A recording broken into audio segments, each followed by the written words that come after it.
Audio Jungle.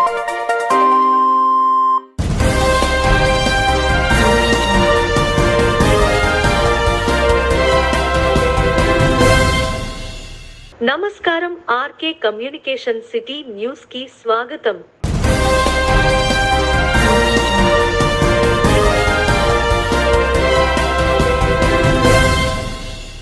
Congress పార్టీకి పునర్వైభవం రానుందని మాజీ కేంద్ర మంత్రి జెడి శీలం పేర్కొన్నారు. బుద్దాల కన్వెన్షన్ హాల్లో జరిగిన జిల్లా మైనారిటీ దళిత వెనుకబడిన తరగతుల ఆత్మీయ సమ్మేళనంలో ఆయన ముఖ్య అతిథిగా పాల్గొన్నారు. కార్యక్రమానికి డిసిసి అధ్యక్షుడు మారినేడి బాబ్జీ అధ్యక్షత వహించారు. ఈ సందర్భంగా ఆయన మాట్లాడుతూ వైఎస్ షర్మిల రాకతో కాంగ్రెస్ పార్టీ మరింత ఉత్తేజ భరితంగా మారింది అన్నారు.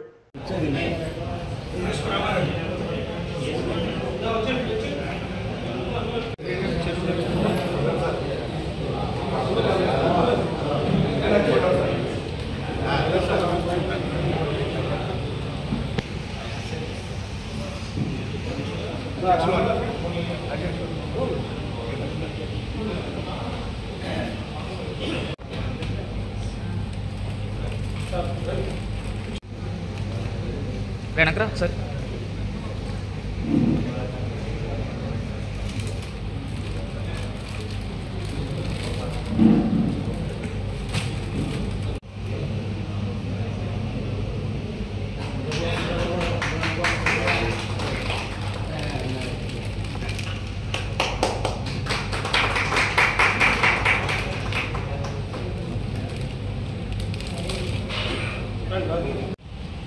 రాష్ట్రపతి, ప్రధానమంత్రి అంటే మంత్రివర్గం, అధికార ప్రతిపక్ష సభ్యులు అంటే వీళ్ళందరి ఉమ్మడి మొదలు పెట్టారు.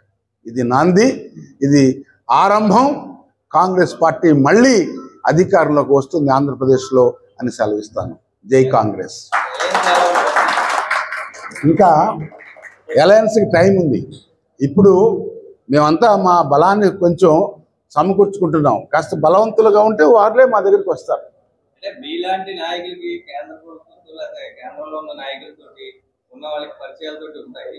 అయితే కొత్తగా వచ్చిన బాబ్జీ గారు లాంటి వాళ్ళు బయటికి ఏంటంటే పరిస్థితి వస్తుందండి. ఏం రాదు, ఇక్కడ బయటకు కాదు, ఇంకా మేము యువకుల్ని ఆహ్వానిస్తున్నాం.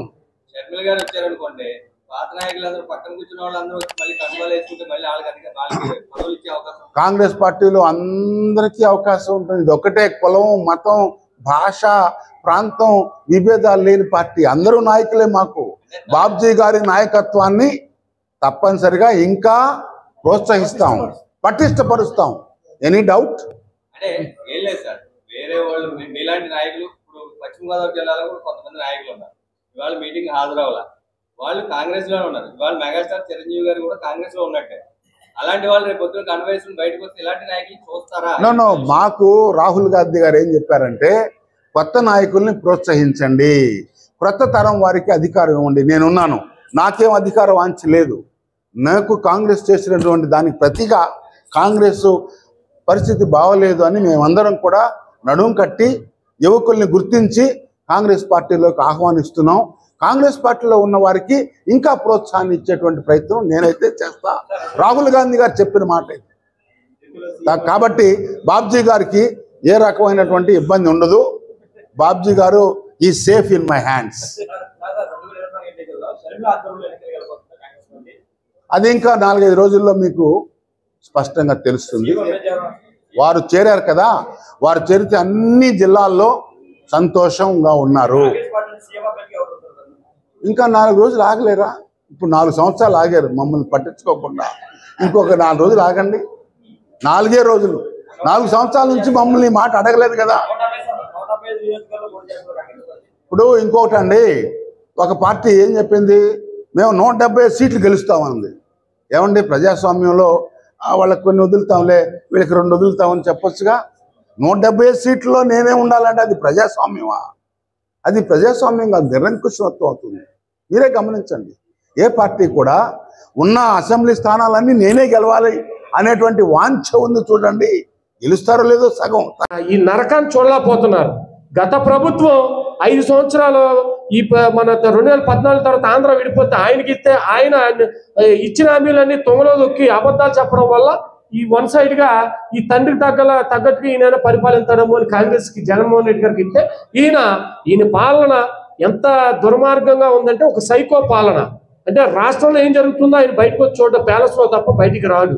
అటువంటి ముఖ్యమంత్రిని ఈవేళ ఓటర్ అనుకుంటున్నారు. ఈవేళ నేను పొత్తులెట్టేసుకుంటే నాకు ఓటేసేస్తారని ఈ బెమలో ఉన్నారు అన్ని పార్టీలు. ఎవరు ఓట్లు ఏమి వేయరు. ఈవేళ ఓటర్ నాట్ డిసైడెడ్, ఎవరు డిసైడ్ అవ్వలేదు ఏ పార్టీకి ఓటు వేయాలని. ఈవేళ ఓటర్ ఎక్కడ డిసైడ్ అవ్వాలా, పార్టీకి ఏ పార్టీకి సంబంధించిన కార్యకర్తలు మాట్లాడుకుంటే మా పార్టీ వస్తుందని. ఎందుకంటే ఈ ప్రాంతీయ పార్టీలు ఇద్దరు 2014 తర్వాత రాష్ట్రానికి ఏమి తెచ్చింది లేదు, రాష్ట్రాన్ని ఉద్ధరించింది లేదు. ఖచ్చితంగా కేంద్ర రాష్ట్ర ప్రభుత్వం ఒకటైతేనే మనకి కేంద్రం సహకారం ఉంటేనంటే బీజేపీ సహకారం చేయట్లేదు కాబట్టి కాంగ్రెస్ వస్తేనే బాగుంటుందని ప్రజలు నమ్మున్నారు. ఖచ్చితంగా రాబోయే రోజుల్లో కాంగ్రెస్ పార్టీ అసెంబ్లీలో అడుగు పెడుతుంది. జై కాంగ్రెస్. మున్సిపల్ కార్మికుల సమస్యల పరిష్కారం పట్ల రాష్ట్ర ప్రభుత్వ మొండి వైఖరి నిరసిస్తూ తాడేపల్లిగూడెం పట్టణంలో కార్మికులు మున్సిపల్ కార్యాలయాన్ని ముట్టడించారు. ఈ సందర్భంగా నాయకులు మాట్లాడుతూ మున్సిపల్ కార్మిక సమస్యలు పరిష్కరించాలని కోరుతూ గత 12 రోజులుగా కార్మికుల సమ్మె చేస్తున్న సమస్యలు పరిష్కరించకపోగా సమ్మె విచ్ఛిన్నానికి ప్రయత్నిస్తానని విమర్శించారు.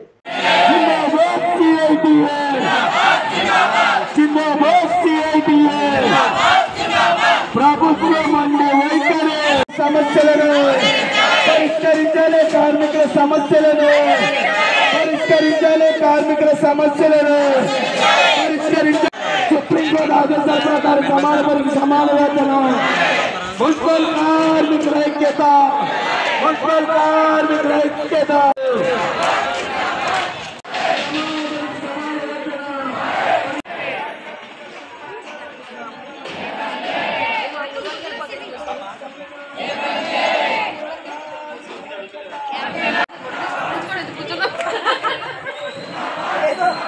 చూడాలని వస్తున్నట్టున్నారు.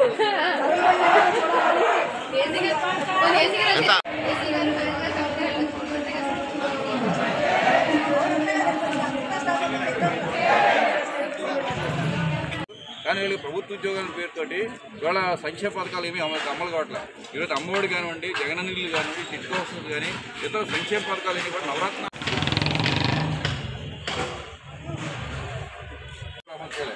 సుప్రీంకోర్టు సమాన పని చేస్తున్న వాళ్ళకి సమాన వేతనం ఇవ్వాలని చెప్పి ఆమె తీర్పు ఇచ్చింది. ఈ తీర్పు ప్రకారం పర్మనెంట్ కార్మికులతో సమానంగా కాంట్రాక్ట్ కార్మికులకు సంబంధించి వేతనం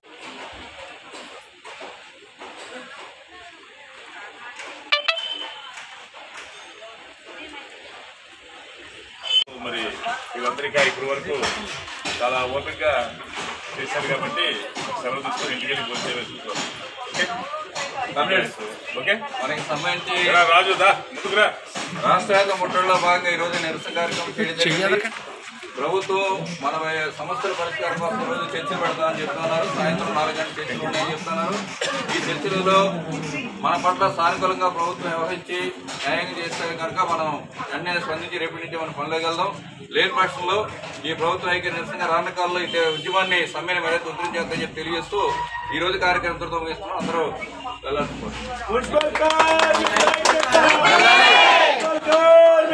మున్సిపల్ కాంట్రాక్ట్ రంగంలో పనిచేస్తున్న కార్మికుల సమస్యలు పరిష్కరించాలని కోరుతూ గత 12 రోజులుగా కార్మికులు రాష్ట్ర వ్యాప్తంగా సమ్మెని నిర్వహిస్తున్నారు. ఈ సమ్మెలో కాంట్రాక్ట్ అవుట్సోర్స్ రంగాలకి సంబంధించిన కార్మికులకు సంబంధించి ఈ ప్రభుత్వ అధికారులు వచ్చేటప్పుడు వాగ్దానాలు చేసింది. కాంట్రాక్ట్ రంగంలో ఉన్న కార్మికులను కూడా పర్మనెంట్ చేస్తానని చెప్పి రాష్ట్ర ప్రభుత్వం హామీ ఇచ్చింది. హామీని అమలు చేయకుండా రాష్ట్ర ప్రభుత్వం తాత్సారం చేస్తూ ఉంది. హామీని అమలు చేయమని చెప్తా ఉన్నాం. అలాగే సమాన పనికి సమాన వేతనం ఇవ్వాలని చెప్పి సుప్రీంకోర్టు ఇచ్చిన తీర్పుని అమలు చేయమని చెప్పి మేము డిమాండ్ చేస్తున్నాం. ఆ తీర్పు ఇప్పటి వరకు అమలు చేయట్లేదు. మేము గతంలో చేసిన వాగ్దానం ప్రకారం, ఈ ప్రభుత్వం ఇచ్చిన వాగ్దానం ప్రకారం, మాకు ఇచ్చిన హామీ ప్రకారం, ఈ రాష్ట్ర ప్రభుత్వం ఇచ్చిన హామీ ప్రకారం మమ్మల్ని పర్మనెంట్ చేయమని అడుగుతుంటే ఇప్పటివరకు పర్మనెంట్ చేయట్లేదు. ఈ పర్మనెంట్తో మాకు ఆప్కాస్ విధానం, కాంట్రాక్ట్ విధానం రద్దు చేయమంటే కొత్తగా ఆప్కాస్ విధానాన్ని తీసుకొచ్చి దీంట్లో హెల్త్ అలవెన్స్ పేరుతోటి కార్మికులు ఇవ్వడం జరిగింది. ఈ హెల్త్ అలవెన్స్ పేరుతో కూడా అది కూడా 2 నెలలు 3 నెలలు అనేక మున్సిపాలిటీలు రాష్ట్ర వ్యాప్తంగా కార్మికులకి బకాయిలు ఉన్న పరిస్థితి కనిపిస్తోంది. మరి ఈ విధానాన్ని మేము తీవ్రంగా ఖండిస్తాం. ఆప్కాస్ విధానం కూడా రద్దు చేసి ఇది ఆప్కాస్ విధానం అనేది మరో కాంట్రాక్ట్ విధానం ఉంది కాబట్టి ఈ విధానాన్ని తీసేసి కాంట్రాక్ట్ అవుట్సోర్స్ రంగాల్లో పనిచేసే కార్మికులందరూ కూడా పర్మనెంట్ చేయాలని డిమాండ్ చేస్తున్నాం. అలాగే సమాన పనికి సమాన వేతనం సుప్రీంకోర్టు ఇచ్చింది. సుమారు 26,000 కనీస వేతనం ఇవ్వాలని చెప్పి కేంద్ర ప్రభుత్వం నిర్ణయించిన విధానాన్ని మాకు అమలు చేయాలని చెప్పి కనీస వేతనం 26,000 ఇవ్వమని చెప్తా ఉన్నాం. అలాగే కాంట్రాక్ట్ అవుట్సోర్సింగ్ రంగాల్లో పనిచేసే కార్మికులందరూ కూడా ఈ ప్రభుత్వ ఉద్యోగులని పేరుతో ఎవరు కూడా సంక్షేమ పథకాలు అమలు చేయట్లేదు. ఇవాళ సొంత ఇల్లు లేని పరిస్థితి ఉంది. టిట్ హౌస్లు కానీ జగనన్న కాలనీలో కానీ వీళ్ళకి అవకాశాలు లేదు. అలాగే అమ్మఒడి పథకాలు కూడా వీళ్ళు గుర్తించలేని పరిస్థితిలో సంక్షేమ పథకాలు ఏమీ కూడా కార్మికులకు అమలు కావట్లేదు. ఈ సంక్షేమ పథకాలు అమలు చేయాలని చెప్పి ప్రభుత్వం డిమాండ్ చేస్తున్నాం. అలాగే ఇంజనీరింగ్ కార్మికులకు సంబంధించి రిస్క్ ఎలవెన్స్ అలాగే హెల్త్ ఎలవెన్స్ కూడా అమలు చేయట్లేదు. వాళ్ళకి సంబంధించి స్కిల్డ్ అన్స్కిల్డ్ పేరుతో విడదీసి ఆ కార్మికులకు సంబంధించి వేతనాలు కనీస వేతనాలు ఇవ్వాలని చెప్పి మేము డిమాండ్ చేస్తున్నాం. మరి స్కిల్డ్ అన్స్కిల్డ్ కార్మికులు విడదీయకుండా వాళ్ళకి అన్యాయం చేసి హెల్త్ ఎలవెన్స్ కూడా వాళ్ళకి అమలు చేయకుండా ఈ ప్రభుత్వం తాత్సారం చేస్తోంది. అలాగే క్లాప్ ఆటో డ్రైవర్లకు సంబంధించి ఈ ప్రభుత్వం సంబంధించి 7,000 నుంచి 13,000 రూపాయలు అన్ని మున్సిపాలిటీలు ఇస్తుంది. మరి ఈ రాష్ట్ర వ్యాప్తంగా ఇటువంటి అన్యాయం జరుగుతున్న కార్మికులకు సంబంధించి జీవో నెంబర్ 7 ప్రకారం 18,500 రూపాయలు ఆ కార్మికులు ఇవ్వాలని చెప్పి మేము డిమాండ్ చేస్తున్నాం. దాని ప్రకారం దాన్ని సవరణ చేసి 18,500 రూపాయలు క్లాప్ ఆటో డ్రైవర్లకు ఇవ్వాలని చెప్పి మేము డిమాండ్ చేస్తున్నాం. మరి ఈ సమ్మెని రాష్ట్ర వ్యాప్తంగా ఈ గత 12 రోజుల నుంచి రాష్ట్ర ప్రభుత్వంగా చేస్తున్నప్పుడు కూడా ఈ సమ్మెని పరిష్కారం చేయడం మానేసి విచ్ఛిన్నం చేయడం కోసం రాష్ట్ర ప్రభుత్వం పనిచేస్తూ ఉంది. పోటీ కూలీలు తీసుకొచ్చి అనేక ప్రాంతాల్లో పోటీ కూలీలతో పనులు చేసే విధానం తీసుకొస్తుంది. ఈ విధానం సరైనది కదండి రాష్ట్ర ప్రభుత్వం హెచ్చరిస్తా ఉన్నాం. కార్మికుల న్యాయమైన సమస్యలు పరిష్కరించడం కోసం మీకు ముందు రాని పక్షంలో రానున్న కాలంలో పెద్ద ఎత్తున ఉద్యమిస్తామని చెప్పి ప్రభుత్వానికి రానున్న కాలంలో తగిన గుణపాఠం చెప్తామని చెప్పి ఈ రాష్ట్ర ప్రభుత్వానికి హెచ్చరిస్తా ఉన్నాం. తాడేపల్లిగూడెం తహసీల్దార్ కార్యాలయం వద్ద అంగన్వాడీలు నిర్వహిస్తున్న సమ్మె 26వ రోజు కొనసాగింది.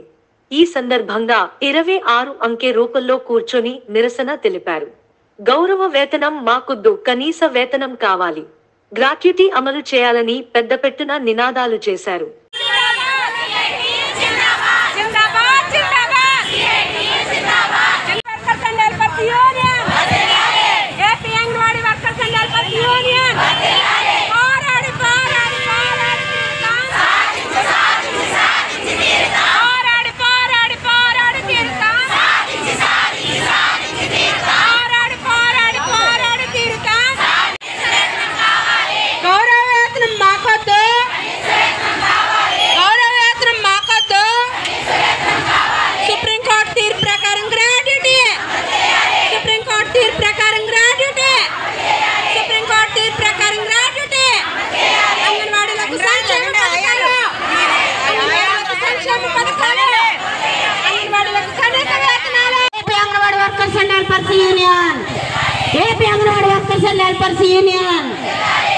जिंदाबाद जिंदाबाद।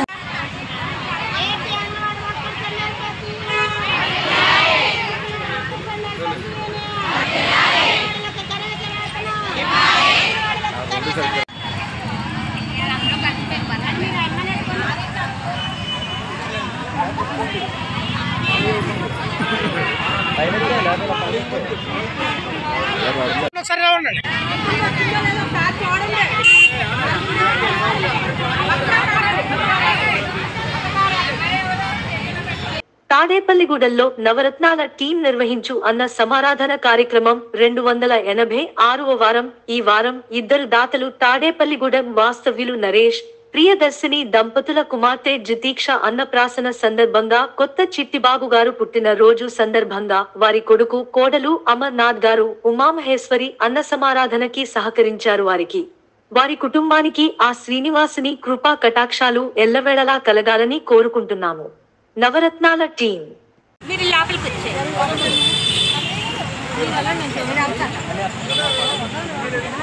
ఏమండి మళ్ళీ కావాలండి రమ్మని.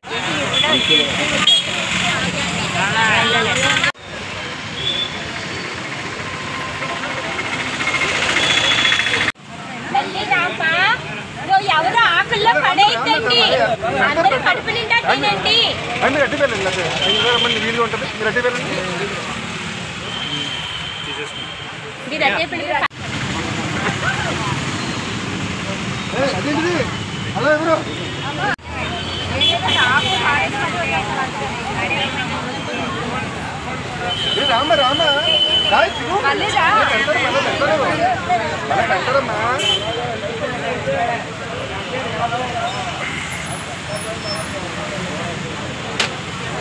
పడిపోతుంది. అదేం పెట్టుకోవడం అండి, అదేం పెట్టుకోవడం పడిపోతుంది మీరు చేసే విధానం. హరే శ్రీనివాస అరే శ్రీనివాస హరే శ్రీనివాస బాబు లైన్లే కదా ఇలా ఎవరికి రాకు ఆశపడి పెట్టుకోవాలి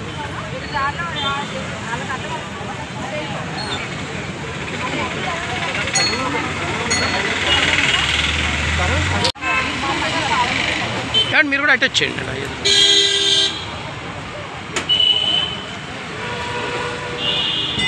అన్న ప్రసాద ప్రదాత శ్రీ బాబా అనండమ్మా అన్న ప్రసాద ప్రదాత హరే శ్రీనివాస హరే శ్రీనివాస అమ్మా అందరూ సడన్గా చెప్పండి హరే శ్రీనివాస అమ్మ రామా అమ్మా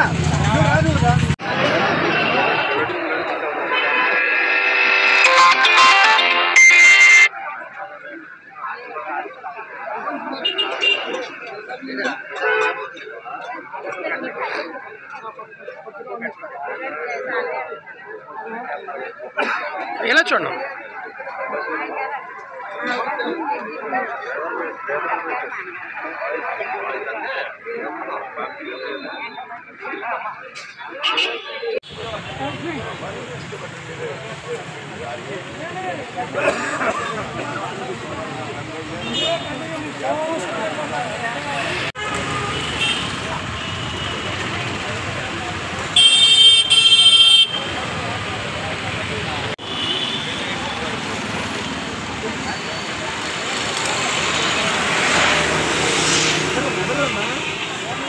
ఈరోజు మా నాన్నగారైన కొత్త చిట్టిబాబు గారి పుట్టినరోజు సందర్భంగా నేను నలుగురికి అన్నదానం చేసే అవకాశం వచ్చినందుకు మాకు ఈ అవకాశం ఇచ్చిన నవరత్నాల టీంకి కృతజ్ఞత తెలియజేస్తున్నాం. జై శ్రీరామ్. హరే శ్రీనివాస ప్రతి శనివారం వెంకటేశ్వర గుడి దగ్గర అన్నదానం నిర్వహిస్తున్న కార్యక్రమం నవరత్నాలు నిర్వహిస్తున్న కార్యక్రమం అందరికీ తెలిసిందే. ఈ వారం మనకి 286వ వారానికి చేరుకున్నందుకు మా నవరత్నాలకి చాలా ఆనందదాయకం. ఈ వారం మనకి ధనుర్మాసం సందర్భంగా పుట్టినరోజు అన్నప్రసన్న సందర్భంగా ఈరోజు మనకి 2 దాతలు వచ్చారండి.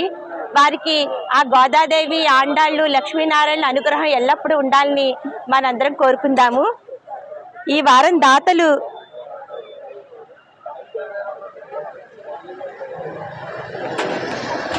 తాడేపల్లిగూడెం వాస్తవ్యులు నరేష్ ప్రియదర్శిని దంపతుల కుమార్తె జిదీక్ష అన్నప్రసన్న సందర్భంగా, అలాగే ఇంకొక దాత కొత్త చిట్టుబాబు గారు పుట్టినరోజు సందర్భంగా వారి కొడుకు కోడలు అమర్నాథ్ గారు ఉమామహేశ్వరి గారు వీళ్ళు మనకి అన్న సమారాధనకు సహకరించారండి.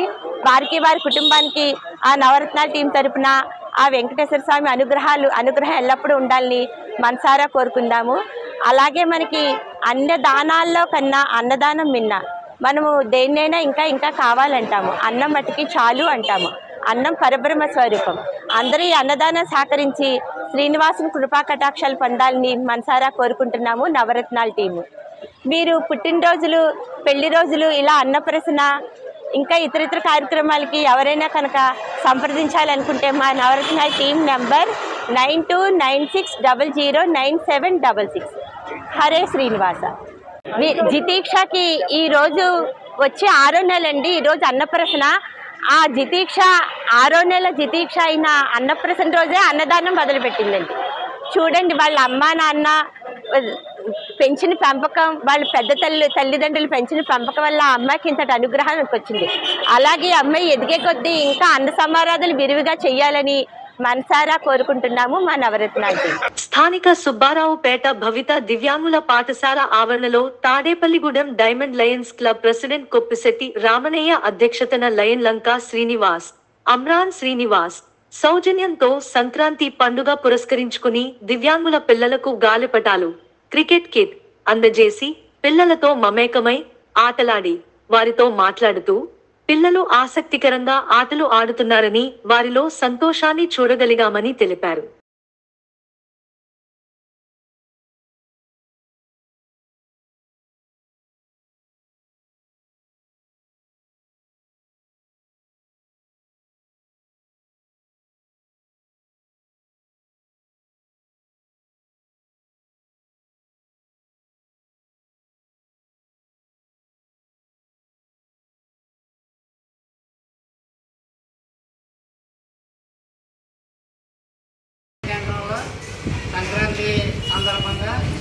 మరి కైట్స్, క్రికెట్ బ్యాట్లు ఇవన్నీ ఇవ్వడం జరిగింది.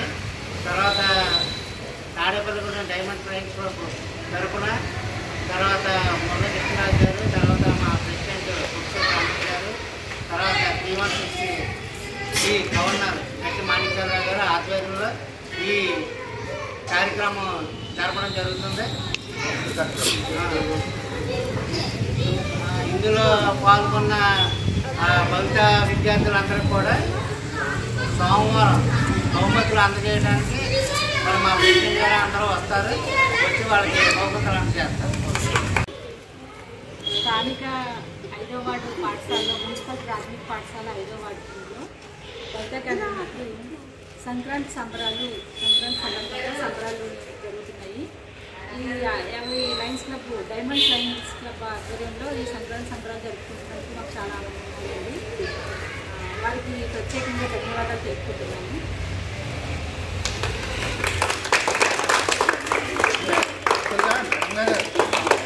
ఈ వార్తలు ఇంతటితో సమాప్తం. నమస్కారం.